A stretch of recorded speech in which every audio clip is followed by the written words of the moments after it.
આજે વ્યક્તિ સંસારની અંદર પરમાત્માને મેળવવા માટે ખૂબ કોશિશ કરે છે, પ્રયાસ કરે છે કે મને ભગવાનનો ભેટો કેવી રીતે થાય. જેના માટે વ્યક્તિ સંસારમાં ખૂબ દોડ લગાવે છે. કોઈ તીર્થયાત્રાઓ કરે છે, જેમાં એ ઈશ્વરની શોધ કરે છે. કોઈ મંત્રનો જાપ કરે છે, જેમાં એ ભગવાનને મેળવવા માટેનો પ્રયાસ કરે છે. તો કોઈ પૂજા પાઠ કરે છે, જેમાં એ પરમાત્માની તલાશ કરે છે. અથવા તો કોઈ કથાની અંદર ઈશ્વરની મહિમાને સાંભળે છે, જેમાં એ ભગવાનની તલાશ કરે છે. કોઈ સાધુ સંતોને પૂછે છે અને ભગવાનને મેળવવા માટેનો પ્રયાસ કરે છે. એવી જ રીતે એક રજવાડાની અંદર રાજા રહેતા હતા અને એ રજવાડામાં એક સાધુ મહારાજ ફરતા ફરતા રજવાડાના મહેમાન બન્યા. તો એ સમયમાં રાજાએ સાધુ મહારાજને ખૂબ આદર સત્કારથી પોતાના મહેલમાં લઈ ગયા. સુંદર સરસ રીતે એમને ભોજન કરાવ્યું. ભોજન કર્યા બાદ રાજા સંતની પાસે જાય છે. સાધુ મહારાજને કહે છે, સાધુ મહારાજ, મારો એક પ્રશ્ન છે જે હું 20 વર્ષથી ઘણા બધા લોકોને પૂછી ચૂક્યો છું, પણ હજુ સુધી મને સંતોષકારક જવાબ નથી મળ્યો. તો શું આપ મારા પ્રશ્નનો જવાબ આપશો ખરા? તો સાધુ મહારાજ કહે, જરૂર પૂછો, આપના પ્રશ્નનો જવાબ આપને જરૂર મળશે. તો રાજા સાધુ મહારાજને કહે છે કે હું ઘણા વર્ષોથી એ પરમાત્માની તલાશ કરું છું, મારે ભગવાનને મળવું છે. તો સાધુ મહારાજ કહે, જરૂર મળશે. ત્યારે રાજા સાધુ મહારાજને કહે, માફ કરજો, મને ભગવાન વિશે સમજાવવાનો પ્રયાસ નહીં કરતા, મારે તો એ ઈશ્વરને મળવું છે. તો સાધુ મહારાજે રાજાને કહ્યું કે બોલે, અબ ઘડી મળવું છે, અત્યારે જ મળવું છે કે હજી થોડું રોકાવું છે? તો રાજા હાથ જોડી સાધુ મહારાજને કહે, માફ કરજો, કદાચ તમને સમજવામાં ભૂલ થતી હશે, પણ મારે તો ભગવાનને અત્યારે જ મળવું છે. હું ભગવાન નામના કોઈ વ્યક્તિની વાત નથી કરતો, પણ મારે ઈશ્વરને મળવું છે, મારે અત્યારે જ મળવું છે. તો સાધુ મહારાજ સ્મિત કરીને રાજાને કહે છે કે અગર તમારે ભગવાનને મળવું છે તો આ લો કાગળ, અને એમાં તમે તમારો પૂરો પરિચય લખીને મને આપો, એટલે હું એ ભગવાનને મોકલી દઉં, જેથી કરીને તમે ઈશ્વરને મળી શકો. રાજા તરત જ કાગળ લે છે, પેન લે છે અને પોતાનો પરિચય એમાં લખે છે. અને એ પરિચય લખી અને કાગળ સાધુ મહારાજના હાથમાં આપ્યું. સાધુ મહારાજે જોયું, વાંચ્યું. વાંચીને તરત સાધુ મહારાજ રાજાને કહેવા લાગે છે, રાજન, આમાં તો તમારી લખેલી બધી જ વાતો મને સાવ ખોટી લાગે છે, એક વાત પણ સાચી નથી આમાં. રાજા કહે, અરે હોતું હશે આવું, મેં એમાં લખ્યું એ બધું જ સાચું લખ્યું છે. તો સાધુ મહારાજ કહે, અચ્છા બતાવો કે શું તમારું નામ બદલાઈ જાય તો તમે બદલાઈ જાઓ ખરા? રાજા કહે, ના, કદાચ મારું નામ બદલાઈ જાય, પણ હું બદલાતો નથી, હું તો જે છું એ જ છું. તો સાધુ મહારાજ કહે, અચ્છા, તો એ નક્કી થઈ ગયું કે નામ એ તમારો સાચો પરિચય નથી, કારણ કે નામ બદલાવા છતાંય તમે બદલાતા નથી. ત્યારબાદ સાધુ મહારાજ કહે છે રાજાને કે રાજન, આજે તમે રાજા છો, કદાચ તમારું રાજ્ય છીનવાઈ જાય, કાલે તમારે ભિખારી બની જાઓ, તો શું તમારું રાજ્ય છીનવાઈ ગયા બાદ તમે બદલાઈ જાઓ ખરા? રાજા કહે, ના. તો સાધુ મહારાજ કહે, અચ્છા, તો એ નક્કી થઈ ગયું કે એ તમારો સાચો પરિચય નથી. સાધુ મહારાજ રાજાને કહે છે કે તમારી ઉંમર કેટલી છે? બોલે, 40 વર્ષ.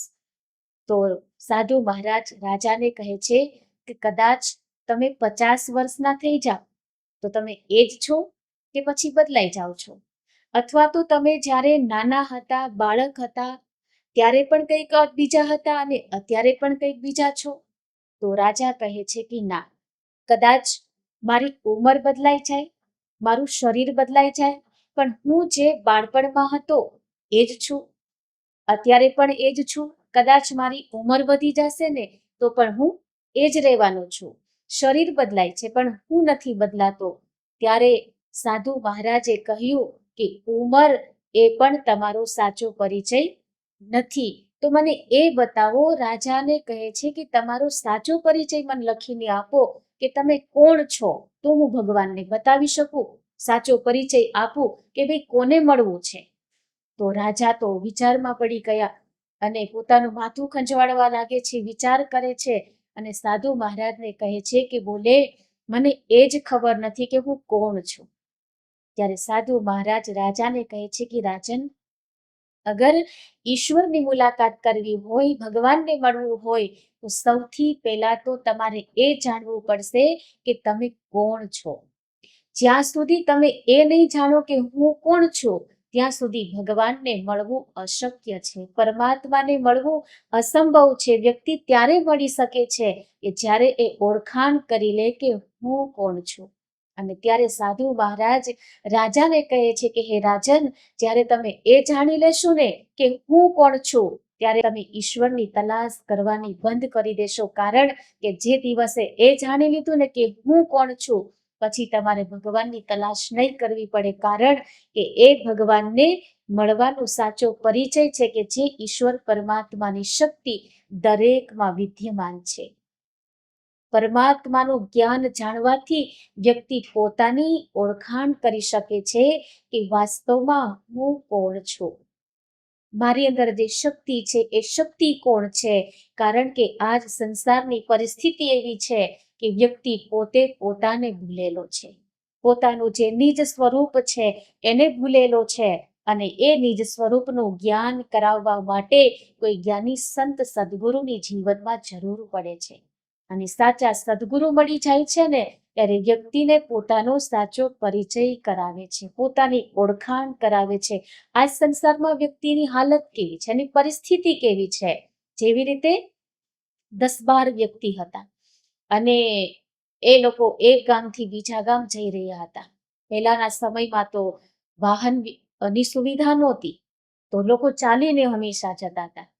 તો બને છે એવી ઘટના કે વચ્ચે રસ્તામાં નદી આવે છે, નદીમાં ઘણું પાણી હતું. એટલે બધા જ મળીને વિચાર કરે છે કે આપણે નદી તો પાર કરીએ, નદીમાં પાણી પણ વધારે છે, પાણીમાં તાણ આવે છે, નદી ઊંડી છે. આપણે એક કામ કરીએ કે બધા જ આપણે એકબીજાનો હાથ પકડી અને પછી આપણે એકબીજાના સહારે નદીને પાર કરી લઈએ. પરંતુ એક બુદ્ધિશાળી વ્યક્તિ હતો, એણે કીધું કે આપણે પહેલા બધાએ ગણી લઈએ કે આપણે કેટલા છીએ, જેથી કરીને આપણને ખબર પડે કે ભાઈ ઊંડા પાણીમાં કદાચ આપણે નદી પાર કરતા કરતા કોઈ તણાઈ ન જાય હેને, તો આપણે ગણતરી કરી લઈએ. એટલે બધાએ ગણ્યા તો કુલ ટોટલ 12 વ્યક્તિ થયા. હવે 12 વ્યક્તિ એકબીજાનો હાથ પકડી અને નદીને પાર કરે છે. નદી પાર કર્યા બાદ પેલા કિનારે પહોંચી અને પછી બધાએ નક્કી કરે છે કે હવે આપણે ફરી પાછા ગણી લઈએ કે આપણે જેટલા હતા એટલા જ છીએ કે આમાંથી કોઈ ઓછું થઈ ગયું. એટલે વળી પાછા ગણતરી કરવાનું ચાલુ કરી પેલા કિનારે જઈ અને ગણે છે 1 2 3 4 5, કુલ ટોટલ 11 થયા. એટલે બીજો વ્યક્તિ કહેવા લાગ્યો કે ભાઈ તારાથી ભૂલ થતી હશે, લાવ હું ગણું. તો બીજા વ્યક્તિએ ગણવાની શરૂઆત કરી 1 2 3 4, 11 થયા. બોલે હા એક વ્યક્તિ ઘટે છે. એમ વારા ફરતી બધાએ ગણતરી કરી તો 11 થયા. હવે એક ઘટે છે. હવે આમાં કદાચ તમને બી ખબર પડી ગઈ હશે કે એક ઘટે છે કોણ. એટલી જ વારમાં કોઈ એક સંત સજ્જન ત્યાંથી પસાર થયા અને આ લોકો બધા જ મૂંઝવણમાં હતા કે હાડો એક ઓછું થઈ ગયું છે. તો એને પૂછ્યું કે ભાઈ શું થયું છે. તો એ લોકો બધા વાત કરે છે. સાધુ મહારાજને કહે છે કે બોલે અમે જ્યારે નદી પાર કરવાની હતી તો અમે લોકો 12 વ્યક્તિ હતા, પણ નદી પાર કર્યા બાદ અમારામાંથી એક વ્યક્તિ ઓછી થઈ ગઈ છે. હવે અમે 11 જ બચ્યા છીએ એટલે અમે મૂંઝવણમાં છીએ. સાધુ મહારાજ કહે કે ચલો હું ગણી આપું. તો સાધુ મહારાજે ગણતરી કરી તો એણે ગણતરી કરી તો 12 થયા. બોલે તમે તો 12 છો. હવે સમજવાનું એ છે કે પેલા 11 થયા વળી 12 થયા તો ઘટ્યું કોણ. સરળ જવાબ છે. બોલે બધાએ ગણતરી કરી, બધાને ગણતા હતા, પણ પોતાને ગણતા નહોતા. બસ એવી જ પરિસ્થિતિ સંસારની અંદર વ્યક્તિની છે કે આજ સંસારની અંદર વ્યક્તિ પોતાને જ ભૂલેલો છે, પોતાની શક્તિને ભૂલેલો છે. એટલે આજ આપણે સંસારમાં અન્ય ઓર સ્થાનોની અંદર, ઓર જગ્યાની અંદર ઈશ્વરની તલાશ કરીએ છીએ, ભગવાનની તલાશ કરીએ છીએ, પણ આપણા ભીતરમાં આપણે ડોકિયું કરતા નથી કે વાસ્તવની અંદર જ્યાં પરમાત્મા છે, ઈશ્વર છે, ત્યાં આપણે એની તલાશ નથી કરતા અને અન્ય સ્થાનોની અંદર આપણે ભગવાનને શોધવા માટેની તલાશ કરી રહ્યા છીએ, ભગવાનને મેળવવા માટેની ખોજ કરી રહ્યા છીએ. પણ હજી સુધી આપણે એ નક્કી નથી કર્યું કે વાસ્તવમાં પરમાત્માની ચેતન શક્તિ જે આપણા ઘટમાં છે, જે આપણા અંતર જગતમાં છે, જે સમસ્ત સંસારને ચલાવી રહી છે, જે આપણને ચલાવી રહી છે અને આપણને બોલાવી રહી છે. અને એટલે આપણે કહીએ છીએ કે બોલે એ બીજો નથી, છે પરમાત્મા પોતે, કે જે આપણને બોલાવી રહ્યું છે ને એ જ સ્વયં શક્તિ પરમાત્માની છે. અને એટલે જ્ઞાની સંતો કે છે, બોલે બોલાવે સબ ઘટ બોલે, જ્યાં જુઓ ત્યાં સરખો, દેવડે દેવડે દેહુકારા, દેવડે દેવડે દેહુકારા, પારસ થઈને પરખો રામ. કોણે બનાવ્યો પવન ચરખો હે જીરા, કોણે બનાવ્યો પવન ચરખો હે જીએના, ઘડનારાને ઓળખો હો રામ, કોણે બનાવ્યો પવન ચરખો.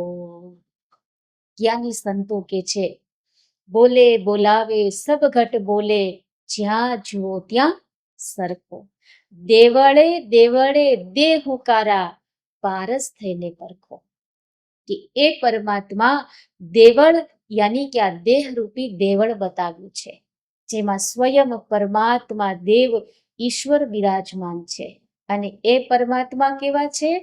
બોલે બોલાવે સબ ઘટ બોલે, જ્યાં જુઓ ત્યાં સરખો, એક સમાન છે, દરેકના ઘટમાં છે અને દરેકના ઘટની અંદર એ બોલી રહ્યો છે અને આપણને બધાને બોલાવી રહ્યો છે. તો આવી ચેતન શક્તિને ઓળખવા માટે આપણા જ્ઞાની સંતોએ હંમેશા માનવ સમાજને સમજાવવા માટેનો પ્રયાસ કર્યો છે.